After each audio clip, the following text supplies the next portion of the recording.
In this video, I'm just going to be evaluating the results of 6 fitness tests.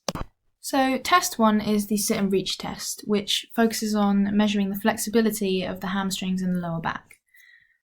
So the athlete sits down with their legs stretched out in front of them and presses their knees down against the floor. So making sure the athlete's feet are flat against the sit and reach box, they must reach forward as far as they can and hold this stretch for roughly 2 seconds. So that's the pose that they should be holding. So the client's results were 49 centimetres. Now comparing this to the normative data, we can see that the score is way above the excellent bracket for females under the age of 25. This shows that the score is obviously a very good one. Now we're going to look at the strengths of the tests.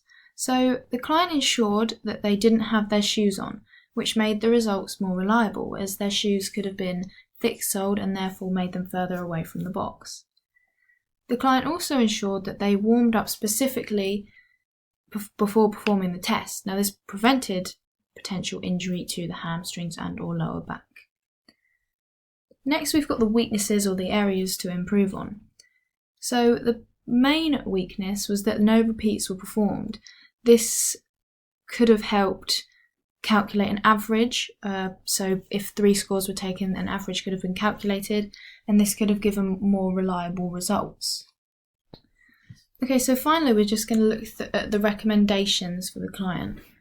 So firstly, according to Men's Fitness, a progressive 3-part hamstring stretch will help to isolate your hamstrings so you can stretch them properly. Tight hamstrings is what can lead to all kinds of problems and also lessen performance in other sports. However, clearly this client doesn't have tight hamstrings due to their excellent score. In order for this client to maintain their loose and flexible hamstrings, they shouldn't ever force or hold static stretches for too long, and they should always follow up their static stretches with more dynamic ones so that blood can flow to these stretched areas. An idea for this client could be to do a simple hamstring stretch or a few simple hamstring stretches every other day for several, maybe about 6 weeks. This will give the muscles the looseness they require, yet still allow the client to rest and not overwork the hamstring muscles or force the stretching. This could be classed as overload and therefore cause injury. So the stretching doesn't have to be done at a very high intensity. The client should only be stretching as far as they find comfortable and not forcing the stretch, which will prevent injury. So due to the excellent score of the client, not much is going to change, but it will help them to maintain loose and flexible hamstrings. So the next test is the sit-up test. So this focuses on strength of the abdominal muscles. So the client must lie down on the mat with their knees bent and their feet flat on the floor. Their hands must stay on their ears throughout the duration of this test to make sure that it is primarily their core working. Once the assistant commands go and starts the timer, the athlete can perform as many sit-ups as they can within 30 seconds. Okay, so as we can see in the image, it's just primarily these 2 positions that should be seen. So the client's results were 14. They managed to do 14 sit-ups. So if we're comparing this to normative data, we can see that they are in the below average bracket. Now this is obviously not a very good score. So now we're just going to evaluate this. So the strengths of the test is that the assistant was holding down the feet of the client so that it was only their abdominals working. This keeps the form of the client during the test. Also, the athlete did put in maximum effort, ensuring that every sit-up was performed to the best of their ability, with their elbows coming all the way up to their knees and their back being flat on the floor when they come down. This gives obviously the most reliable results. However, there was a weakness to this test, and that was that the athlete was performing the test on a very small mat, which meant that the feet were only slightly lower than their body. Other than that, the test was very strong. So now we're going to look at the recommendations for the client. So improving the core strength of an individual can be as simple as ensuring the core is being held tightly in whenever they're standing or walking around. However, more specific core workouts include plank, which can be performed for a certain time and then for example, 30 seconds, and then this time can be increased by about 5 seconds each time the plank is performed. Other exercises include mountain climbers and yoga, which is very good for developing core strength in particular. Now, this yoga could be performed 2 to 3 times a week due to the fairly low score. If 15 minutes or about that of core exercises are performed 2 to 3 times a week by the client, then their abdominal strength should improve after a minimum of about 5 to 6 weeks. If this test was to be performed again after about 5 to 6 weeks, after about that time, then there would be a significant increase in the amount of sit-ups performed by the client. If the athlete wanted to push themselves further, they can think about using weights. So they would use a high weight with a low amount of repetitions. This would increase the strength of their core. The third test is the bleep test, or it's also known as the multi-stage fitness test. This looks at aerobic respiration, but most importantly VO2 max, which is the amount of oxygen we can uptake. So the assistant measures out 20 meters and places a line of cones or some sort of indication at either end of the distance. The participants stand behind the line and start to run once instructed to do so by the audio recording. The athletes must reach the marked out line before the bleep and then make sure they run back in time for the next beep. If the individual fails to reach this line, then they'll receive a warning, but if it happens a second time, they have to stop taking part and then record the level that they reached. So this is just an example of how it's measured out. So the client received a score of level 7, stage 10. Now if we look at the normative data, the score received was a good score which fit into the above average category. Now we'll look at how the client can improve in the next slide. So there are a few strengths for this test. Firstly, the client performed a warm-up that was specific to the test. For example, they just performed a gentle jog and they made sure they stretched their legs to prevent injury. Next, the client had access to the recording, which otherwise would make the test almost impossible. This piece of equipment therefore allowed the test to be accurate and give a reliable result. And another strength is that the athlete performed the test in a cool environment which wasn't too hot or too cold. Now, if the environment was too cold, it can bring about athlete asthma, and if it was too hot, then it would have made the athlete reach their optimum level of activity too quickly, therefore they wouldn't have got an accurate score. The only weakness really was that the test was performed at about 10 in the morning, so the client may not have been as active or awake as they usually would have been. So in order for the client to move on to the next scoring range, they will need to improve their VO2 max, also known as the amount of oxygen an athlete can uptake, as I've said. So this is vital for an athlete as it will allow them to perform for a longer period of time due to the fact that more oxygen will enter the bloodstream and get pumped to the working muscles, allowing respiration. So various endurance activities such as cycling or running will really improve this with repetition. Now, in order to prevent boredom, which can be very common with repetition, the client should mix things up, take part in different activities to help lose weight as well as increase the amount of oxygen the body can use. This includes maybe doing a bit of cycling, a bit of swimming, and a bit of running.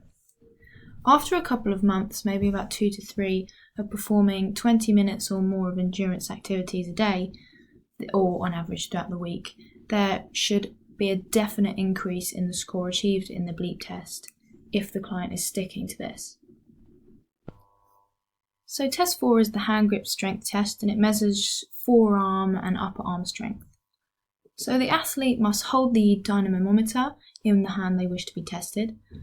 Once the athlete has their hand in position and is ready to begin the test, they squeeze the dynamometer with maximum effort.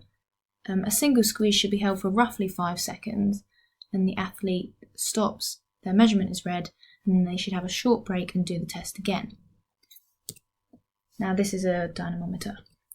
So as you can see, the results were fairly similar, and I calculated an average which gave me a score for the client of 27.1 kilograms. Comparing this to normative data, we can see that it's in the average section for the females. Now obviously this is not a very good score, but not a bad score. It's about in the middle, showing that the client does have fairly good strength in the arms. So the main strength of this test was that repeats were taken to get an average, and furthermore the athlete took short breaks in between each repeat, which increased the reliability of the scores. Also, accurate equipment was used, and the client had not performed any type of physical activity in the previous day that would have affected their results in this particular test. Now, the weakness for this test was that the client didn't perform a warm-up for this test. This could have induced an injury, but mainly it would have had a negative effect on the reliability of the results. So in order to increase muscle strength in the arms, weight training is probably the most suitable type of training. When doing weight training, you should think about high weight with low repetitions if you want to include strength rather than endurance. This will help to develop muscular strength more effectively. If the client doesn't have access to weights such as dumbbells that are used at weight training primarily, they can perform exercises such as push-ups, which will increase arm muscle strength also, but not as quickly as weight training. Whichever the client chooses to do, it has to be done at a high intensity so that the muscles can go through hypertrophy, which is a gain in muscle size.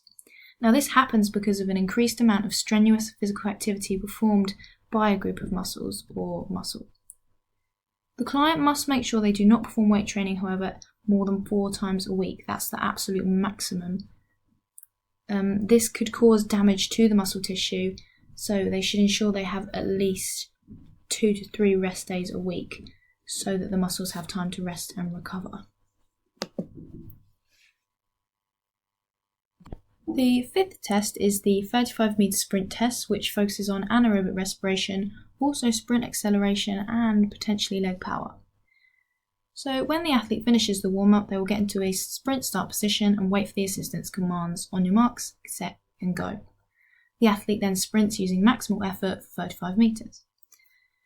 So the client got the results of an average of 6.18 seconds. And if we're comparing this to normative data, we can see that it's fair but it's only just fair. It's verging on a poor score. The main strength for this test was that the distance was measured out. Strength for this test was that the 35 meters was measured out accurately, and that the test was performed on a non-slippery surface with a lot of grip. However, the weakness was that the way of recording time, which was that the assistant pressed start and stop on the timer as the client began and when they crossed the line, isn't very accurate due to high risk of human errors. According to Greatest, the key to becoming a better, faster runner is a good technique, which includes having a tall upper body and moving the arms forward and backwards at low 90-degree angles rather than side to side. A form of training that is very effective also as a way of increasing speed is interval training, which is when you train at different intensities, for example, walk, jog, and then sprint for 10 seconds each. So if the athlete was to perform interval training 2 to 3 times a week for about 6 weeks, it will definitely improve the running speed. Another thing is ensuring that the client stretches before they run, as this increases flexibility of muscles and therefore results in longer running strides. Another thing is also making sure that wearing lightweight clothing and suitable footwear, as the athlete will have to carry less weight as they run. So the final test is the floor touch test, which once again measures hamstring and lower back flexibility. So the athlete stands up straight with no shoes, hands by their side and their feet together. The assistant asks them to lean down slowly and attempts to touch the floor with their fingertips. They must make sure they hold this position for 10 seconds without bouncing, jerking or bending their knees. So the client managed to get their palms flat on the floor, which is classed as a pass. Obviously, comparing this to normative data, it's the best score that you can get. So the strength of the test includes that the athlete ensured the hamstrings and lower back were both stretched and warmed up to get the most reliable results. It's also similar to the sit and reach test, so the client knew exactly what they were doing and what the test was trying to show. Weaknesses was that the scoring system for this test is actually really vague, so it's hard to identify how good the client's results were when comparing them to others' data. You can either pass or you fail that, so there's not a breakdown.